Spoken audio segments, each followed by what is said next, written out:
India आप तक समाचार, कड़वा लेकिन सच। रतनलाल सी बाफना ज्वेलर्स, जहां विश्वास ही परंपरा है। मैं हूं आनंद शर्मा और आज हम बात करेंगे उस अफसर की जो कभी वीरता का प्रतीक था और आज साजिशों का शिकार है। ये कहानी है बहादुरी की और बदले की। ये कहानी है दत्तात्रेय पोटे की। 2007 जम्मू कश्मीर का वो साल जब पाकिस्तान के 2 आतंकवादी सीमा पार से आए और उनके सामने खड़ा हुआ था एक भारतीय जवान। नाम था दत्तात्रेय पोटे। 2 आतंकियों को ढेर कर दिया गया। 2009 में भारत सरकार ने उन्हें राष्ट्रपति शौर्य पदक से नवाजा। ये कोई मामूली सम्मान नहीं था। ये उन चुनिंदा अफसरों में से एक थे जिनके नाम पर लोग गर्व करते थे। अब जलगांव में किनके गिरेबानों तक इनकी हाथ पहुंचे थे।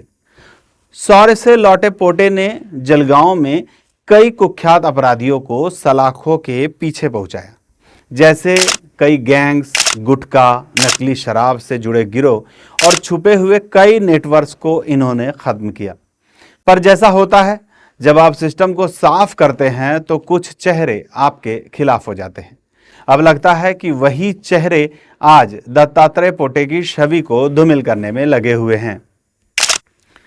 खबरें उड़ाई जा रही है कि पोटे ने दुबई भागे एक ड्रग्स आरोपी अरबाज से 352 बार बातचीत की। सवाल उठता है कि यह जानकारी लीक कैसे हुई। किसी पुलिस अधिकारी का CDR यानी कॉल डिटेल रिकॉर्ड पत्रकारों या किसी मीडिया संस्थान तक आखिर पहुंचा कैसे? CDR एक गोपनीय दस्तावेज होता है।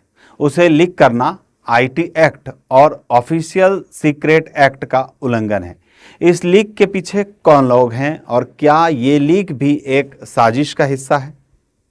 अरबाज एक ऐसा नाम जो कभी पुलिस का मुखबिर हुआ करता था, कभी केसों में गवाह और कभी खुद अपराधी। सूत्रों के अनुसार दत्तात्रेय पोटे की अरबाज से हुई बातचीत उस समय की है जब अरबाज के ऊपर ड्रग्स का केस नहीं था। जब बातचीत हुई तो वो कभी किसी गवाही के सिलसिले में हुई थी, कभी परिजनों से जुड़ी किसी जानकारी पर, तो कभी किसी मामले में पूछताछ को लेकर। अब सवाल ये है कि क्या इतने कमजोर आधार पर एक अफसर को बदनाम किया जा सकता है?